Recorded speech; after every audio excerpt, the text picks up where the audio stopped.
Muy buenos días, aquí estamos una temporada más en estos desayunos de Radio Televisión Española.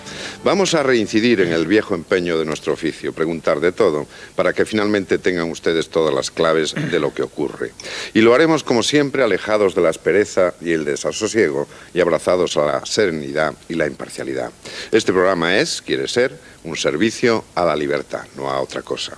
Pues bien, acabado el verano político, estamos ya metidos de lleno en una dura precampaña electoral con 3 importantes comicios en el futuro cercano.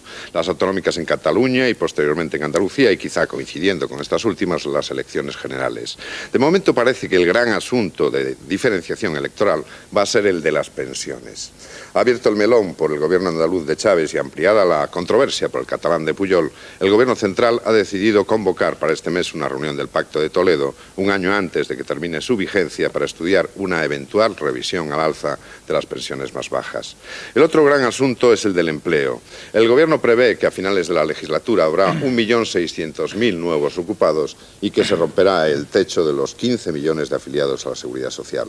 No obstante, la subida del paro en agosto en más de 3.000 personas, por primera vez en 9 años, demostró que no se pueden echar las campanas al vuelo. De todo esto y más vamos a hablar hoy con el ministro de Trabajo y Asuntos Sociales, don Manuel Pimentel. Muy buenos días. Muy buenos días. Vamos a ver, mañana ya debate, pensiones otra vez, el segundo gran debate de las pensiones en el Parlamento.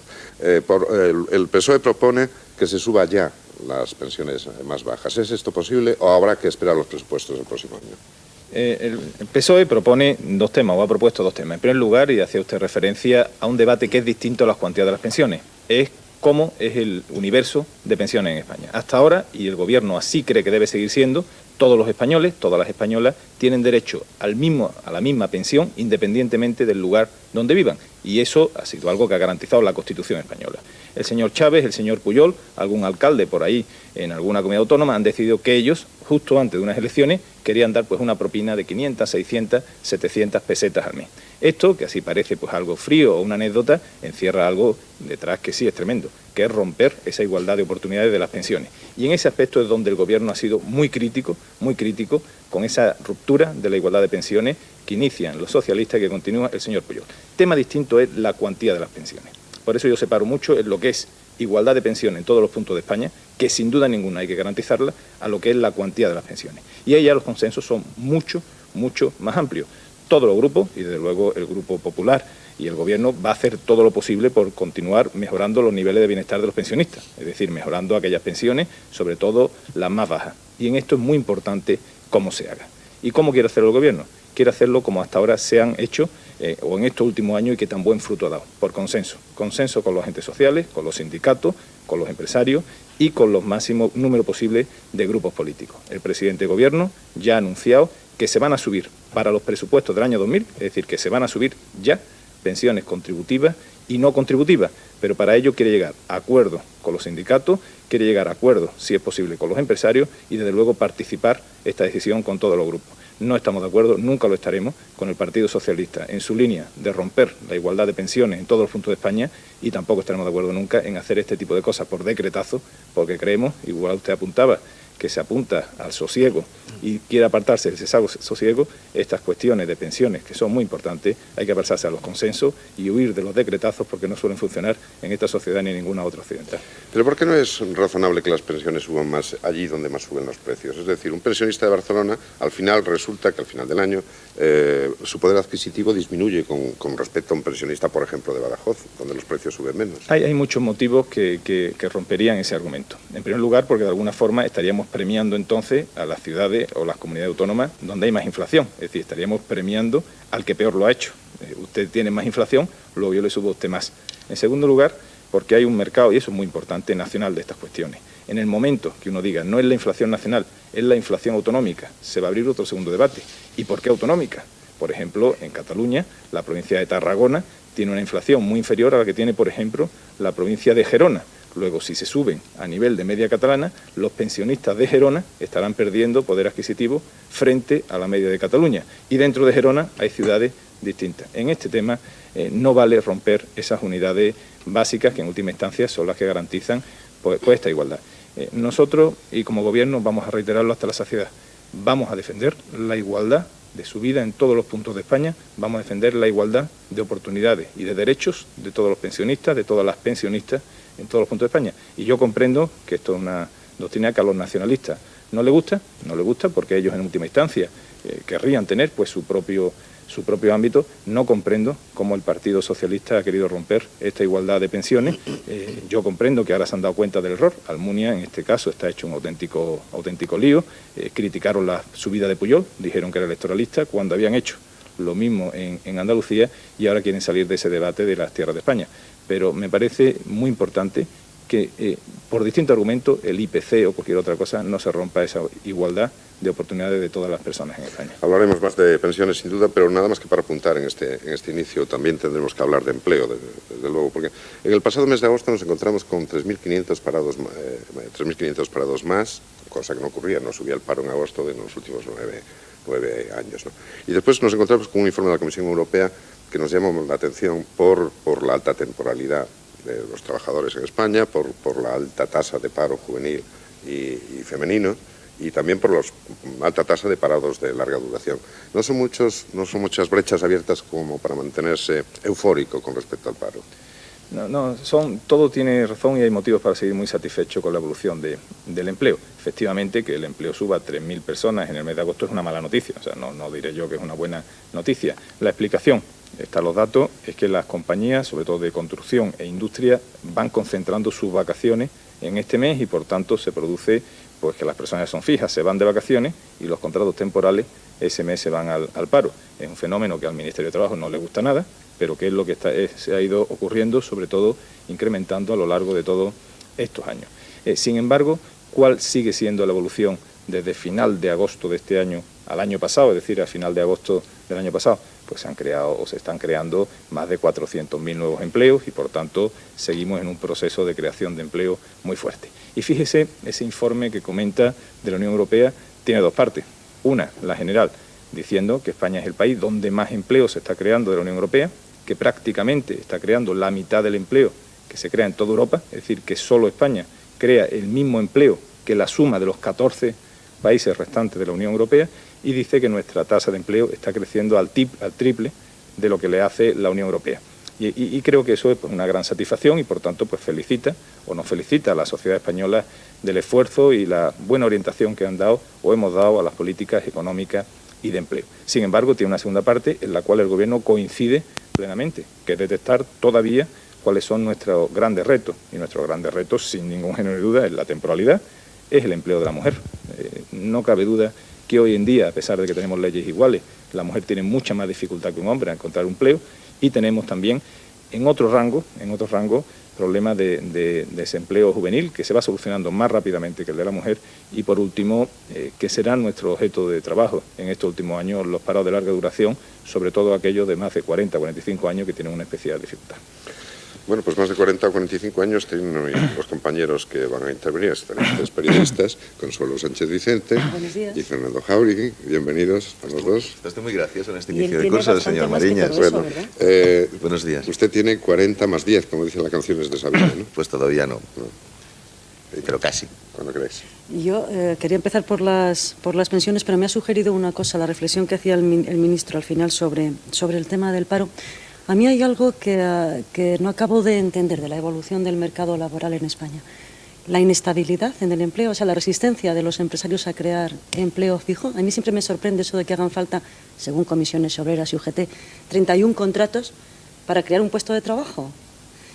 Lo de la inestabilidad en el empleo no lo entiendo, me parece una pérdida de tiempo y de energía. Y luego, ¿por qué el paro femenino es el doble que el masculino? Pues ahí está la parte del éxito que tengamos en las futuras políticas de empleo, están en estos dos temas. La temporalidad en este país llegó a ser muy elevada, con la puesta en marcha de los diversos contratos temporales y sobre todo con una rigidez muy importante del contrato indefinido tradicional que hacía que los empresarios no quisieran tomarlo, pues se llegó a unas tasas de temporalidad del 35%.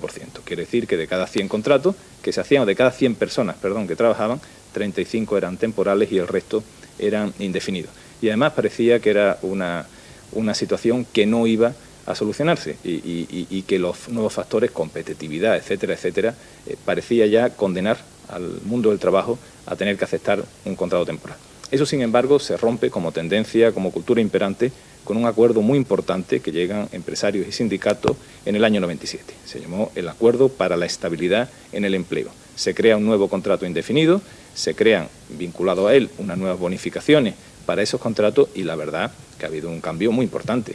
Se ha pasado de tener, pues, o sea, se ha triplicado el número de contratos indefinidos que se han realizado desde el 97 y sobre todo, y es muy importante, se ha abandonado esa cultura de la temporalidad donde parecía que la única salida para una empresa era hacer un contrato temporal. Hoy en día se empieza a apreciar por parte del trabajador, desde luego, porque ve cómo puede construir un futuro a medio plazo, profesional y laboral, pero también por la empresa que sabe cómo puede, pues, sacar rendimiento de la preparación, de la formación, de la experiencia, de la vinculación a la empresa. Nosotros creemos que va a continuar, nunca al ritmo que desearíamos todos, pero que va a continuar este proceso de incremento de la estabilidad. Hoy en día hay más empleo estable que hace 2 años, pero bien es cierto que todavía tenemos que conseguir que haya mucho más empleo estable. Y en cuanto al desempleo femenino, es una cuestión muy complicada de explicar. ¿Por qué en España y no en otros países de Europa se da esa desigualdad?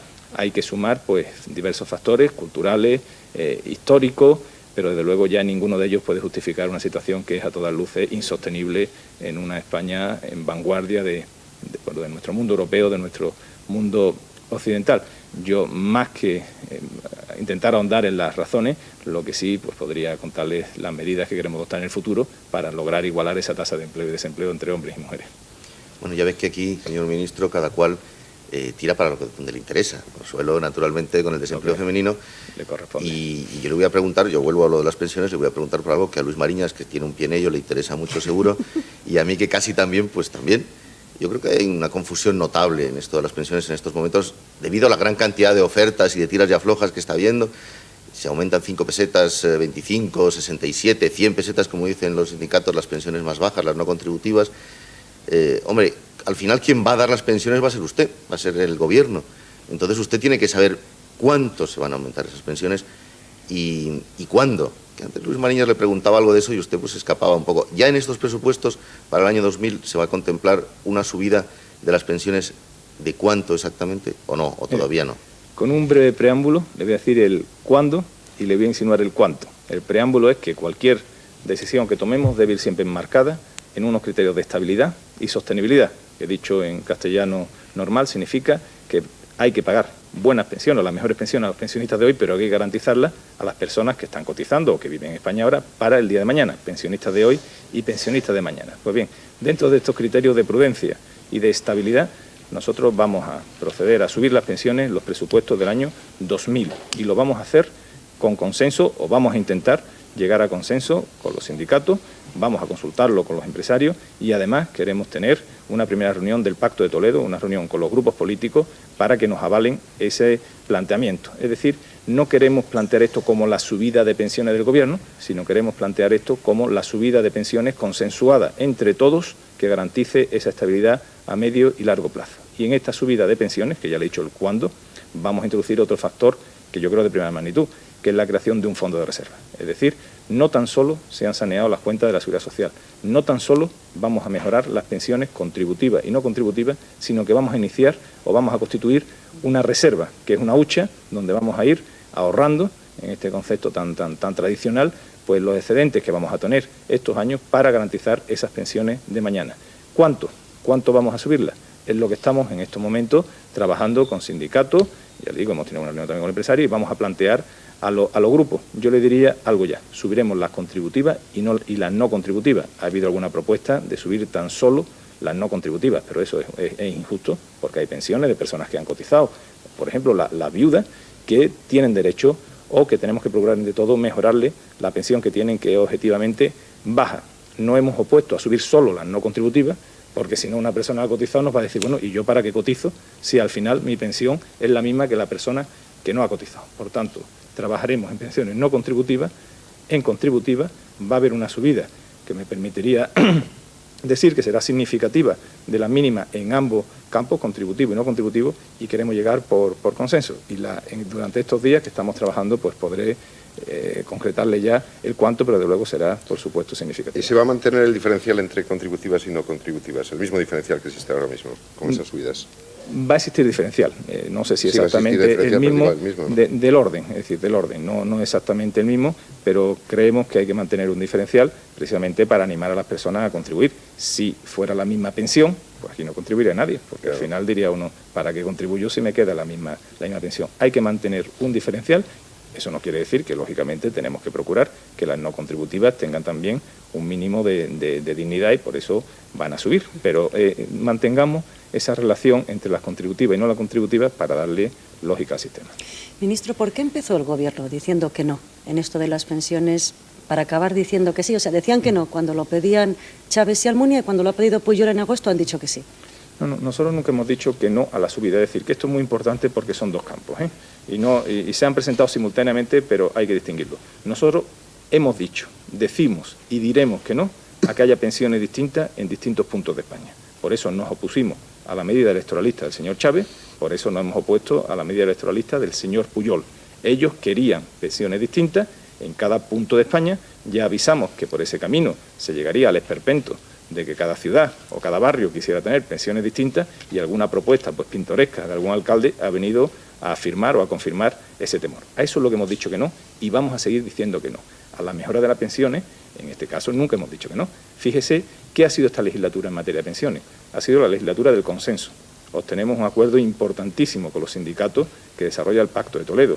Por este acuerdo, se ha producido ya, no es que vayamos a hacer, sino que ya se ha producido una ganancia del poder adquisitivo de las pensiones que han subido por encima del IPC. Es decir, que hay 300.000 millones de pesetas de ganancia ya en el bolsillo de los pensionistas. Se han mejorado viudas, se han mejorado huérfanos y además hemos equilibrado la seguridad social. Nunca hemos dicho que no a la subida y ahora, en esa lógica, nos disponemos a terminar este mandato buscando ese acuerdo para lograr hacer las dos cosas que creemos que nos quedan, el fondo de reserva y la subida. Pero es muy importante que mantengamos. Nosotros hemos dicho, y vamos a seguir diciendo, que no a romper la igualdad en España de las pensiones.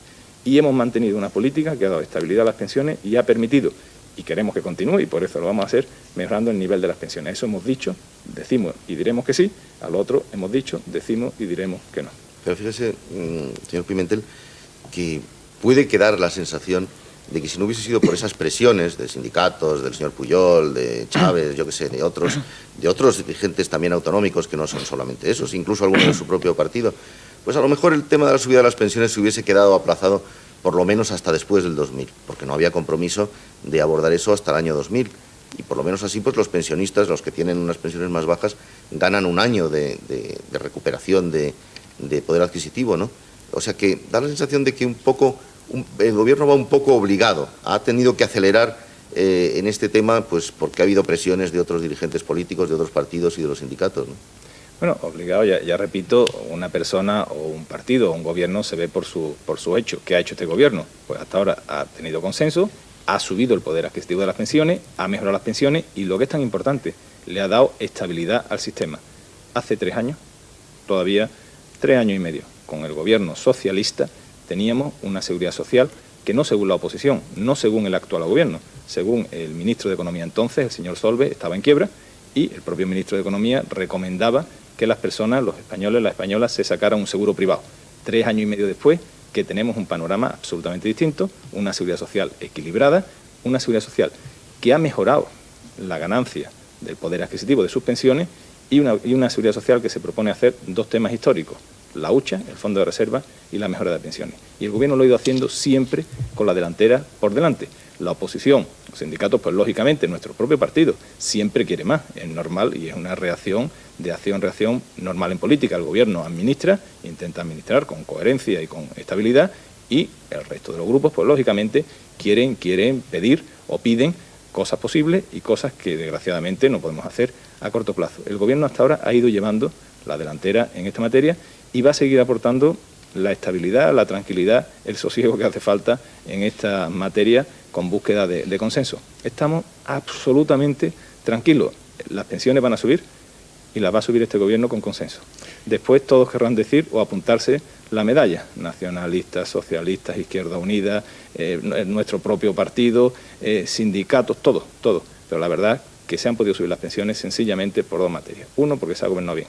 2, porque se han llevado una política que ha permitido crear riqueza y crear empleo. Para repartir riqueza, primero hay que crearla. hemos creado esa riqueza, se ha creado ese empleo y ahora, con prudencia, estabilidad y por consenso, no por decretazo, vamos a proceder a repartirla mejorando algunas pensiones. Me parece que estamos en una línea muy razonable, muy prudente y que nos llena pues de legítimo orgullo. Esto va a ser así en cualquier caso. Yo le he oído a usted y al señor Rato también, al vicepresidente económico, que si la inflación termina el año bien, la seguridad social tendrá superávit y estará totalmente equilibrada en todos los asuntos, también el de las pensiones. Pero lo de la inflación parece que se está disparando bastante. O sea, esto que está usted diciendo ahora, que el sistema está saneado, que se puede subir y que se puede incluso hacer hucha para el día de mañana, para los pensionistas de mañana, ¿va a ser así en cualquier caso o lo puede estropear la inflación? La inflación, efectivamente, estamos teniendo pues una presión al alza sobre nuestras previsiones iniciales, motivado por un incremento muy importante de la demanda, del turismo, en general de la actividad económica. Creemos que se va a ir ajustando a los objetivos previstos, pero no cabe duda que tenemos una presión al alza en estos momentos importante.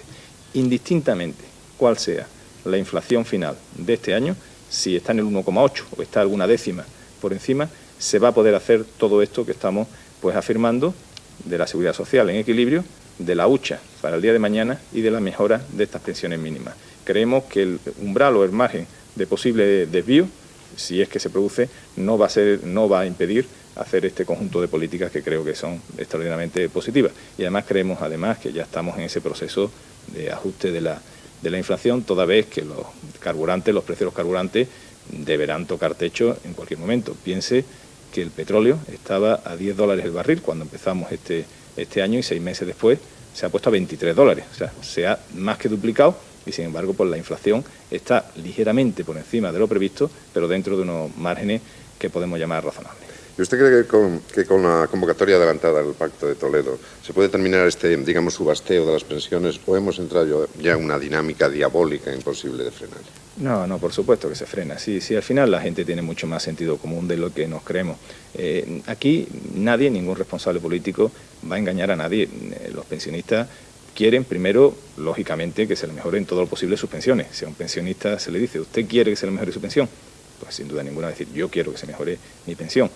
Si nos preguntan, ¿hay pensiones que son bajas? Todos diremos, hay pensiones que son bajas. Pero una vez dicho esto, los pensionistas lo que quieren es que nadie juegue con su dignidad, que no se acuerden de ello nada más que cuando vienen las elecciones, dándole 700 pesetas, y lo que es mucho más tremendo, que crean que por esas 700 pesetas van a cambiar el voto. Esto, y lo va a ver usted, como cuando nos sentemos en una mesa, todos los partidos políticos y con agentes sociales, la razón vuelve a su cauce y hablaremos con tranquilidad de futuro, porque repito, las pensiones no es algo que se vaya a acabar mañana, es un fondo que tiene que garantizar a todos los pensionistas de hoy y de mañana, que van a ser mucho más pensionistas, la seguridad que van a tener esa pensión. Y yo estoy seguro, o desde luego el Gobierno al menos lo va a intentar con todas nuestras fuerzas, retomar diálogo de consenso y de debate entre todos, y que no sea pues este espectáculo, que es un esperpento, que cada candidato, pues como la fórmula más barata de hacer propaganda, es subir 700, 300, 400 pesetas pues a los pensionistas de su parroquia. Sería la peor noticia para la igualdad y la seguridad jurídica de las pensiones ese tema. Fíjese que las pensiones, y esto es un concepto muy debatido, es un derecho constitucional reglado por ley, donde hay derechos seguros y ciertos. Un pensionista sabe, en función de lo que ha cotizado o no cotizado, cuál es su pensión. Supóngase que se derivara, a lo que han querido los socialistas, de pensiones distintas y que dependieran de cada candidato cuándo quiere darle antes de las elecciones. Volveríamos al concepto de beneficencia. No hay seguridad jurídica, únicamente depende pues de la voluntad del preboste de turno. Esto recordaría muchísimo a las tómbolas de beneficencia, donde se sorteaban pues algunas cositas para dárselo a las personas mayores, que tendrían más o menos en función de cómo fuera la tómbola. Nosotros no queremos eso, no queremos tómbola, queremos una ley, queremos igualdad de todos y queremos garantías constitucionales. O sea que Fernando va a tener pensiones al fin y al cabo, porque es que hace poco el sistema de pensiones estaba en quiebra. Se decía que los pensionistas futuros, Fernando, por ejemplo, y tal, no iba a cobrar pensiones. Y ahora el discurso es completamente distinto. ¿Cuál es la reflexión que valía, la de entonces o la de ahora? Fíjese cómo cambia la vida, ¿verdad? Hace 3 años para el gobierno socialista de entonces, gobierno socialista, que hablaba el ministro de Economía, decía que el sistema estaba en quiebra y recomendaba sacarse No, lo a los decían españoles. todos, Yo recuerdo esas palabras. Lo decían todos los partidos políticos. Por ejemplo. Yo recuerdo el ministro Solbes diciendo hay que sacarse seguros privados. Nosotros empezamos a gobernar y lo hicimos como yo creo que hay que hacer razonablemente, hablando con mucho y permitiendo que la sociedad española creara empleo. La verdad es que hoy se ha producido pues una mejora sustancial de las cuentas. Si gobernamos bien el patrimonio de la seguridad social, si continuamos con políticas que creen empleo, y yo creo que es perfectamente posible, don Fernando, que ya tiene pues asegurada su pensión, el sistema público de pensiones, yo lo veo muy solvente a medio y largo plazo, pues tendrá una pensión no solamente digna, sino una pensión que le permita pues tener su lejano todavía, pues retiro de la vida laboral. Es complicado, veo complicado que Fernando se retire de la vida laboral, seguirá al pie del cañón, pero una pensión pues muy digna. Perdone, ministro, porque hay quien lo tiene más cercano, por ejemplo, Luis Mariñas. Antes de entrar pero aquí... Luis Mariñas, fíjese cómo deriva, lo pone usted en el... Déjeme que lo cuente, porque yo la verdad es que me siento un poco frustrado. Somos del mismo curso, de todas maneras. Me siento un poco frustrado porque yo cuando entraba aquí, Luis Mariñas me ha dicho, pregúntale qué hay de lo mío. Es decir, le he preguntado a usted cuánto van a subir las pensiones, no me lo ha contestado usted. Vamos a ver si me contesta usted por lo menos a cuánto se le puede subir, porque me parece que pensionistas no contributivos hay como 500.000, más o menos, y que necesitan un complemento hay como 3,5 millones, más o menos. ¿Se va a subir a esos 4 millones de personas las pensiones? Ya no le pregunto cuánto, solamente a ver un poquitín a cuántos. Todavía tenemos que ver, porque vamos a coger y vamos a hacerlo como hay que hacer estas cosas. Es decir, se va a estudiar colectivo a colectivo. Pues vamos a ver si las viudas de menos de 60 años, vamos a ver los complementos, los mínimos de las personas mayores de 65 con y sin hijos a cargo, vamos a ver algunas pensiones de autónomos, es decir, vamos a ir cogiendo concepto a concepto y viendo cuánto se puede, en lógica, mejorar. Al final, la suma de esas mejoras multiplicado por las personas que son nos dará la cuantía final de pesetas, que es lo que no le puedo dar. En cuanto a las personas que va a beneficiar, no cabe duda, va a ser muy importante. Al subir mínimo, en este país hay muchas personas que están en mínimo, estamos hablando de algunos millones de personas, es decir, que estamos hablando de medidas que van a afectar pues a un número muy importante de pensionistas. No se lo puedo precisar en estos momentos porque tenemos que ultimar y para pero eso estamos trabajando. Les quedan ustedes 2 semanas para hacer todos esos cálculos, porque si esto va dentro de los presupuestos, como es lógico, por lo menos una parte va dentro de los presupuestos, eso lo tendrán ustedes que presentar en 2 semanas o 3. Nosotros estamos trabajando intensísimamente con los sindicatos, con los empresarios y con los grupos políticos para determinar esto en estas 2 semanas si no fuera posible. Yo algo sobre lo que comentabais antes de la pensión de Fernando, No que sé, antes no la iba a cobrar, que antes no la iba a cobrar y ahora ya tal como van las cosas, parece que sí. Hay otra cuestión sobre estos cambios milagrosos de opinión, sobre todo en etapa electoral. Siempre plantean preguntas a los ciudadanos de por qué antes sí y ahora no. Yo vuelvo con otro de los reproches que les hace el PSOE, esta vez en general. Usted lo que está diciendo que van a subir es mejorar todas las pensiones mínimas en todo el territorio. Y eso, en los últimos 8 meses, el PSOE lo ha pedido 3 veces. Ha habido 3 votaciones en el Congreso sobre ese asunto. Lo pidió en junio en el debate del Estado de la Nación. Y la respuesta siempre ha sido no. O sea, ¿de verdad no tiene nada que ver con las elecciones que el Gobierno ahora diga que sí? ¿Por qué antes no, ahora sí? Es decir, primero no ha habido nunca ese antes no, ahora sí. Ahora le explicaré ese segundo aspecto. Porque primero, lo que nos decía el Pacto de Toledo, que es lo que hemos ido siguiendo, tenga en cuenta que aquí hay un pacto muy importante entre todos los grupos políticos que este Gobierno hace suyo y que se pone a desarrollar. En ese pacto que hemos ido cumpliendo las distintas etapas. ¿Y cuáles eran las etapas? Primero, sanear la seguridad social. Segundo, crear riqueza. Si no había riqueza, si no teníamos las cuentas claras, no se podía no solamente mejorar, sino, como decían los socialistas, no se hubiera podido mantener. Y hemos ido cumpliendo cada una de las etapas, yo creo que un apoyo muy importante, y ahí está la tarea de todos los ámbitos sociales y de la propia sociedad, hemos ido cumpliendo esos niveles. A día de hoy nos encontramos que tenemos las cuentas de la casa en orden, que tenemos una base de empleo muy importante que creemos que se va a continuar y es momento de hablar de otras materias que hasta este momento no hemos hablado porque las prioridades eran sanear, crear riqueza y, no lo olvidemos, ya hemos mejorado poder adquisitivo, que parece, de estas críticas, que no se ha hecho nada. Ya hemos metido 300.000 millones de pesetas en mejorar el poder adquisitivo de las pensiones. Claro, pero eso va por ley. Bien, la ley que se ha hecho en este periodo legislativo y se ha hecho en el Congreso, es decir, que vayamos por orden. Se ha hecho mucho y ahora pues toca lógicamente dar un paso más. ¿Por qué en algunos casos no se ha tomado o no se ha apoyado una medida? Primero, porque no nos parece de recibo que estas cuestiones se hagan a decretazos como parece querer la oposición socialista. Estas cosas hay que hablarlas.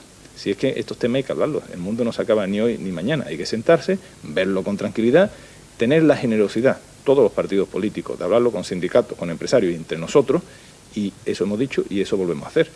Hoy, mañana, se va a volver a hablar o se van a tomar en consideración dos alternativas. Una que plantea el Grupo Popular, de hacer esto por consenso, y otra que vuelve a plantear el Partido Socialista del decretazo. Volveremos a votar que no, para darlo coherencia al decretazo socialista, y volveremos a afirmar la necesidad de consenso para subirla. Fíjese que estamos hablando de semanas. Nuevamente, en el fondo, lo que hay es una cuestión no tan solo de fondo, que es muy importante, sino de forma. Los que creemos en el consenso y diálogo, y aquellas personas, en este caso, pues la oposición socialista, nada responsable en esta materia, que sigue pues apostando por decretazos que tan mal resultado le dieron, no solamente a ellos, sino a esta sociedad. El número de afiliados a la Seguridad Social ha subido notablemente en los últimos años. Hay más fondos. Pero vamos a ver, si se suben las pensiones, ¿eso le puede afectar negativamente a los parados de larga duración, por ejemplo? Bueno, hay que distinguir ahora dos universos. Tenemos un debate muy importante de pensiones que tiene la mayor trascendencia ahora y la va a seguir teniendo en el futuro.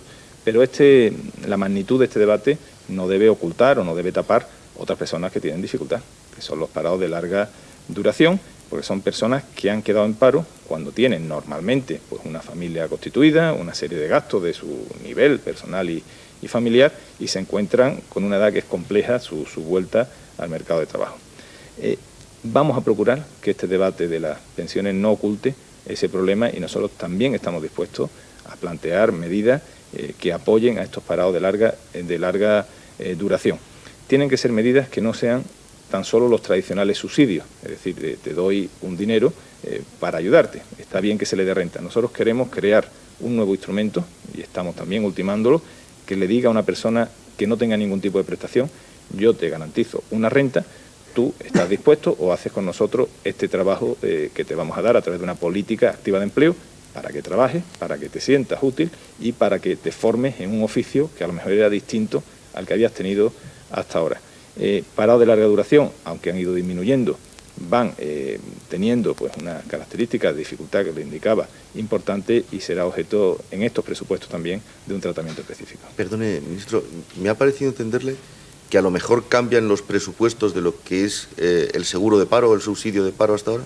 No. Me ha parecido entenderle que a lo mejor ustedes entran en una reforma en profundidad de eso. No, reforma no. Únicamente se mantiene todo lo que hay, es decir, únicamente se crearía, y en esto estamos trabajando, una política activa nueva, que enriquezca lo que ya hay, que ha funcionado pues francamente bien, pero nos parece que la situación de los parados de larga duración justifica que se enriquezca lo que ya hay con una nueva aportación, es decir, se mantiene lo que hay, pero aparte de lo que hay, que se mantiene y garantiza, se crea un nuevo instrumento de política activa para los parados de larga duración. ¿Eso no significa más tiempo cobrando el seguro de desempleo?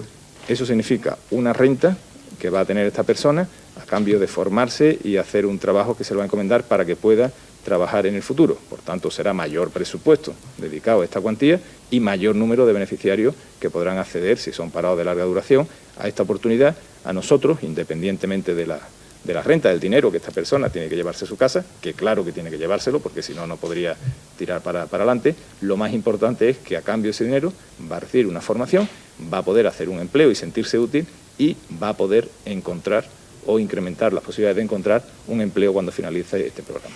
¿Y qué van a hacer ustedes, ministro, con esa mitad de los parados españoles, según UGT y comisiones obreras, que no tienen protección por desempleo? ¿Con estos qué pasa? ¿Estos de qué comen? Primero, hay que seguir procurando que esa mitad, como está pasando, cada día sean menos personas. La verdad que hay una cobertura del 50%, es decir, del total de parados, 50% cobran o una prestación por desempleo o un subsidio, y el otro 50% no cobra nada. Y es una proporción que se mantiene constante desde el año 93. Lo que pasa que antes había pues 3,5 millones de parados, y ahora hay 2 millones de parados, por decir una cifra. Sí, pero por la tanto, mitad efectivamente, es la misma. La mitad sigue siendo mitad, pero no es lo mismo la mitad de mucho que la mitad de menos. Para los que no cobran, sí. Exactamente, pero hay cada día menos personas que no cobran. Primera reflexión, por tanto, primera línea, seguir procurando que esa mitad cada día sea menos para que todos tengan una renta. Y en segundo lugar, es precisamente esta medida que le estaba comentando. parte de esas personas, de esa mitad que no tienen ninguna prestación, son parados de larga duración.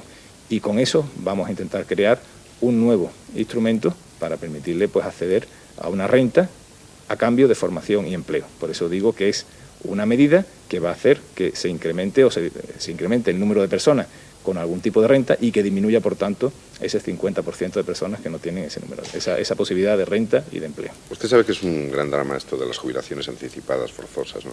Y las regulaciones de empleo. Y usted sabe que hay muchas empresas con beneficio que aplican regulaciones de empleo. ¿Cómo evitarlo? ¿Qué opina usted de esas situaciones?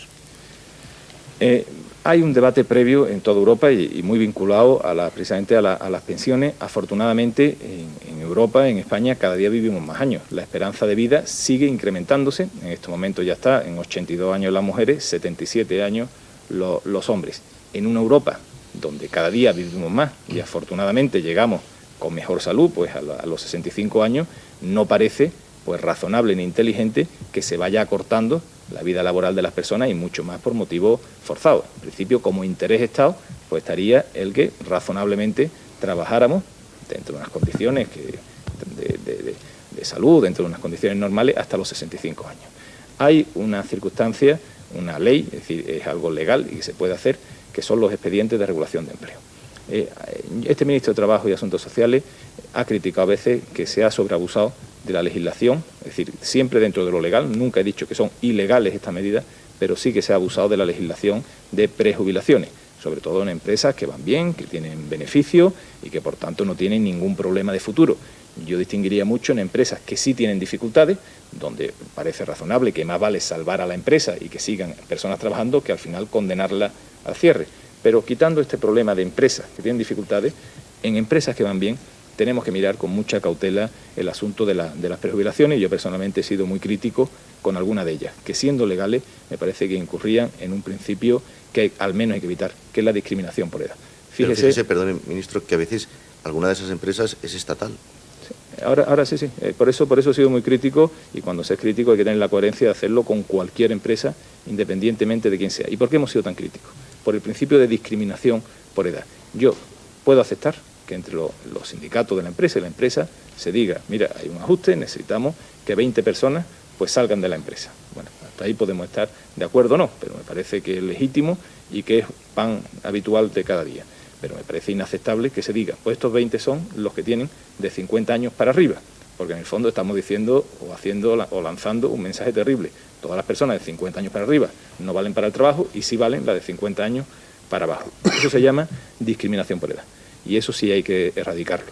Yo he pedido un dictamen al Consejo Económico y Social, que es donde se encuentran representados pues, trabajadores, empresarios, otras fuerzas de la sociedad, con el objeto de que intenten buscar como un contrato, como un acuerdo de uso de estos expedientes de regulación de empleo. Es decir, que no se produzca la discriminación por edad. Si sobran 20, vemos entre todos que 20 son, pero que no condenemos a los 20 de más edad, porque si no estamos lanzando ese mensaje tan perverso de yo tengo más de 50 años, luego no valgo para el trabajo. Eso es un mensaje terrible para esa persona, pero terrible para una sociedad que cada día vivimos más y que lógicamente hay interés común de alargar nuestra vida laboral hasta la edad de jubilación, que son los 65 años. Pero se podría penalizar a las empresas estas, que dan beneficios y que despiden a gente, que regulan empleo, incluso empresas públicas, como está diciendo Fernando, que me imagino que se refiere a una agencia. No, me refiero a más, pero incluso una grandísima empresa, una de las mayores empresas ahora privatizada, que planteó la posibilidad de prejubilar a los 42 años, señor ministro. Eso, claro, eso aparte de todo es un despilfarro, porque entre otras cosas a los 42 años, a los 45 y a los 50 es cuando más sabe un trabajador, cuando más experiencia tiene, ¿no? Eso fue tremendo, fue un gran error por parte de la empresa. Afortunadamente rectificó esa medida, retiró esa medida automáticamente. Este ministerio pues tiene algo que ver en esa retirada, y fíjese que esa empresa tenía un acuerdo entre su sindicato y la empresa. Volvimos en todo este debate a hablar con ellos y yo quiero agradecer pues, a los sindicatos y a su dirección que llegaron a un nuevo acuerdo por el cual impusieron la no discriminación por edad. Inicialmente se decía, primero de los 42, que era tremendo y que lo retiraron, después se decía de los 50 y han quitado cualquier referencia a la edad. Será voluntaria, podrá tomarla o aceptarla cualquier trabajador, cualquier trabajadora, pero no se impondrá a nadie por función de la edad. Si conseguimos, de verdad, que parece que es algo obvio, pero que queda un esfuerzo por conseguirlo, si conseguimos romper esa discriminación por edad, ya habremos dado un paso muy, muy importante. Si en una empresa tiene que salir alguien, que no salga necesariamente únicamente lo determinada, que haya los criterios que hagan. Y aparte, usted apuntaba algo que es muy importante. Las personas con experiencia aportan pues esa experiencia al beneficio de la empresa. Se produce mejor, más calidad, y para conseguir eso, y va a ser una de las materias que nos debe ocupar estos próximos años, tenemos que buscar sistemas de formación continua, es decir, que una persona reciba formación a lo largo de toda su vida. Hasta ahora estábamos acostumbrados que se estudiaba de joven, se adquiría pues un título, el título que fuera, y a partir de ese momento se vivía de esos conocimientos. Ya eso hay que olvidarlo. Se estudia de joven, se adquiere unos conocimientos y un título, y hay que seguir adaptándose toda la vida para que cuando tengamos 60, 55, 52, 45, tengamos pues la actualización de las tecnologías que se utilizan en este momento, además tecnologías que están diseñadas para que estén al alcance de cualquier ciudadano. El dictamen este que se refería usted antes de las prejubilaciones que le ha pedido al Consejo de Estado, ¿esto es porque quieren cambiar la ley para que no sean posibles estos usos abusivos de esa ley o no? ¿O es al menos para yo estudiar? quiero cambiar a corto plazo el uso de esa ley. Es decir, que aquí hay dos materias, la ley y cómo se ha utilizado la ley. La ley se ha utilizado mal introduciendo el principio de discriminación por edad. Mi primera fase es cambiar ese uso, es decir, que no exista esa discriminación por edad. Y si para garantizar esta materia pues tenemos que introducir retoques legales, introduzcanse en la siguiente legislatura. Dígame una cosa, señor ministro. Hombre, Consuelo antes preguntaba, la mitad de los parados no tienen subsidio de desempleo. Los pensionistas no contributivos viven con 36.000 pesetas al mes. ¿Viven con 36.000 pesetas al mes o aquí está habiendo hay que decirlo, una bolsa de fraude importante? El otro día, me parece que era el Economist, hacía un estudio sobre la economía sumergida de los países occidentales y España resulta que ocupa el segundo lugar del mundo occidental, con nada menos que el 25% del PIB en economía negra o sumergida o ilegal o llámese como se quiera. ¿Esas cifras son verdad? No podríamos aportarle precisamente economía sumergida, es imposible cuantificarla. Hay que mirar siempre con cierta distancia y cierta prudencia cualquier cifra. Y a mí me asombra cuando dicen el 32% o el 24% de algo que por definición es sumergido y por tanto desconocido. Pero sí le diría que lógicamente existe economía sumergida en nuestro país, no sé cuánto, hay muchos estudios, unos dicen esta cuantía, otros dicen pues otra cuantía. Siempre se mueve en torno a estas cifras, porque el Fondo Monetario Internacional hablaba del 23%. Está en la horquilla entre el 15 y el 25. Es decir, los más prudentes dicen el 15% y los más altos dicen el 25%. Son los datos que dispongo, una horquilla, como puede ver, pues muy amplia. Lo que sí es cierto que cada día que pasa la economía española es más transparente. ¿Por qué? ¿Y por qué digo esto con esta rotundidad? Fíjese que el empleo está creciendo, según la encuesta de población activa, al 4%, en números redondos. 4%. Sin embargo, la afiliación a la Seguridad Social me está creciendo al 6%. La afiliación no es una encuesta, no es que alguien opine, son personas que van, se apuntan y pagan. Nadie se apunta y paga por hacer un favor al gobierno, sino porque realmente está trabajando.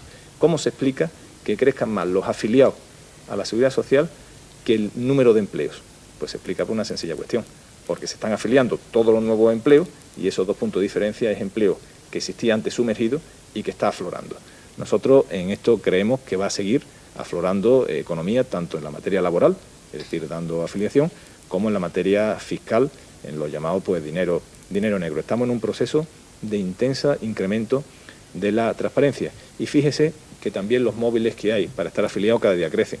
Hay muchas personas que han creído durante muchos años que se cotizaba para la sanidad. Y yo he oído muchas veces, yo no me doy de alta porque como ya mi mujer o mi marido tiene la cartilla del seguro, yo ya tengo el médico. Bueno, estas personas ya saben, y es muy importante, que el médico no depende de la cartilla de la Seguridad Social. Es decir, el médico es un derecho universal. La salud es universal, se trabaje, no se trabaje, se haya trabajado o no se haya trabajado. La Seguridad Social y la cotización es para la pensión. Y ahí tocamos un tema muy importante. Por eso es tan trascendente y tan importante que las personas que trabajen coticen para garantizarse una pensión que es digna, que va a ser segura, que la van a cobrar. Que no oigan esos cantos de sirena que dicen no coticemos porque no vamos a cobrar pensión. Se va a cobrar. Y esto lo sabe la gente y hace que se esté afiliando en un porcentaje superior al empleo y por tanto significa que se está incrementando la transparencia de nuestra economía. Pues por cierto, este fin de semana el Ecofin, que son los ministros de Economía de la Unión Europea, recomendaban rebajar el IVA para determinados pequeños servicios que crean empleo, como yo qué sé, citaban zapateros, peluqueros, los que arreglan las bicicletas y no sé qué tal. Eso es para que afloren esos negocios que ahora mismo no son muy controlados, no están muy controlados. Yo creo que hay una doble... se va a rebajar el IVA. Yo creo que hay una doble... Bueno, una vez que está la recomendación, pues ya se comenzará a estudiar, porque el acuerdo fue tomado pues en el día de ayer. Por eso todavía pues es pronto para yo decirle si lo vamos a tomar a corto plazo o se va a esperar al próximo año. Pero yo creo que encierra dos finalidades que son positivas en sí. Una, no cabe duda, que la transparencia. Son pequeños servicios que utilizamos cotidianamente y que por cotidiano y cercanos pues tendemos a no pedir factura o tendemos a sumergir de alguna forma. Primera reflexión es para incrementar transparencia, pero yo creo que hay una segunda mucho más importante. No sabemos todavía el potencial de empleo que tenemos en servicio doméstico, en asistencia a personas, que va a ir incremento de tercera edad, en reparaciones, es decir, es un potencial de empleo tremendo que todavía existe en nuestro país y que al bajar el IVA lo que se quiere es hacer más asequible a cualquier economía doméstica o familiar, pues, en función de sus posibilidades. Creemos que si se baja ese IVA, no tan solo estamos incrementando la transparencia, sino sobre todo estamos incrementando el uso y la demanda de estos servicios que lógicamente terminarían generando empleo. Me parece una medida inteligente y que veremos sus efectos a medio plazo. Dos cuestiones. Saber cómo va la iniciativa que tuvieron ustedes de legalizar unos cupos de inmigrantes para cubrir algunos puestos de trabajo, bueno, que están sin cubrir. Y luego la petición última que le han hecho a usted, perdón, los empresarios de la COE, que si van a cumplir la promesa que hicieron en el programa electoral de bajarles las cotizaciones sociales a ellos. Primer tema de máxima importancia en este país, que es la inmigración. La inmigración no es un problema, es un fenómeno. Afortunadamente, este país que emigramos, estuvimos emigrando hasta los años prácticamente 70, porque el país no nos daba para todo, tuvimos que emigrar, pues hemos pasado a parar esa migración, a que las personas que emigraron volvieran, afortunadamente, a nuestro país, a nuestras casas, y ahora, por vez primera, pues hay personas de fuera de nuestro país que quieren venir a trabajar con nosotros. Esto es un fenómeno que si logramos pues, tenerlo con la misma dignidad que cualquier trabajador, que cualquier trabajadora española, con los derechos a la sanidad, a la educación, con una integración social por la cual luchar, me parece un fenómeno positivo. Y en este sentido yo no tengo ningún tipo de temor, ni manifiesto ningún concepto de problema. Siempre, y por eso hay que reforzar, política de integración social. El contingente aprobado el año pasado fueron 30.000 personas. Se nos va quedando insuficiente. Es decir, se nos va quedando insuficiente porque nuestra economía pues requiere a veces en determinados oficios que los españoles y las españolas no quieren hacer. Es decir, que eso es una realidad. Servicio doméstico, por ejemplo. Pues hay dificultad para encontrar personas que quieran hacer ese servicio. Perdone un paréntesis, señor ministro. 30.000 personas es una broma. Todos sabemos que aquí hay cientos de miles de inmigrantes ilegales. Eso se está fomentando precisamente el empleo negro. Cientos de miles. Yo no sé hasta qué punto no se hace un poco la vista gorda muchas veces, porque conviene, porque hay puestos de trabajo que nadie quiere llenar y estos señores, estos inmigrantes sí. En España viven 700.000 personas en total, con legalizados. Nunca hay que utilizar el término de ilegales, no son ilegales. Cualquier persona, por definición, es legal. No tienen papeles. No tienen papeles, es decir, que es distinto documentado o sin documento, ¿no? Por ese concepto tan poco afortunado de ilegales. Hay 700.000 personas residentes en nuestro país que han nacido fuera de España. De las 700.000, la mitad son de la Unión Europea, 350.000, y 350.000 son de otros países distintos a la Unión Europea. De eso, pues bastante más, o sea, un 80% están documentados o en vía de documentarse. Cuando digo 30.000 es el contingente, es que si no tendría que entrar. Sí. Hay otra forma que se llama régimen general que está suponiendo una cuantía casi superior a estos 30.000. El contingente es un concepto novedoso. En todo caso, lo que le querría decir que sin duda ninguna vamos a tener que subir estos niveles. Hay peticiones, pero hagámoslo de nuevo. No tan solo viendo la parte laboral, sino viendo la parte laboral y la parte social, garantizando que quien venga tenga los mismos derechos, es decir, cobre el mismo sueldo, tenga el mismo seguro, se afilie a la seguridad social, tenga derecho a la sanidad, a la educación y a una vivienda en lo posible digna. Es el reto que seguro hablaremos muchas veces en este desayuno, porque irá más y yo creo que es no un problema, sino una gran oportunidad de convivencia y riqueza para todos. Bueno, pues nos quedan nada más que 20 segundos. Si usted había dicho en un determinado momento que nos iba a decir una serie de medidas para ayudar al empleo femenino y al final se quedó un poquitito en el aire. tendremos que dejar para el próximo desayuno, no, no, salvo que por lo menos, muy brevemente. por lo menos una, la ley de conciliación de vida familiar y laboral, que hará que en un matrimonio ya se puedan quedar cuidando al niño y trabajando indistintamente hombres y mujeres, y no sea como hasta ahora, que tenía que quedarse la mujer en casa y el hombre trabajando. Pues don Manuel Pimentel, ministro de Trabajo y Asuntos Sociales, muchas gracias por haber estado en este primer desayuno de esta nueva etapa. Muchas gracias a ustedes por su amable invitación. Gracias, Consuelo Sánchez Vicente. Buenos días. Fernando Jauregui, que te irás bastante más tranquilo después de esta conversación. Muy buenos días. Y otros más que yo todavía. Mucho más. ¿Verdad, Luis Mariñas? Bien, pues así terminamos por hoy estos desayunos de Radio Televisión Española, el lugar de encuentro, como siempre, ya lo saben. Hasta mañana.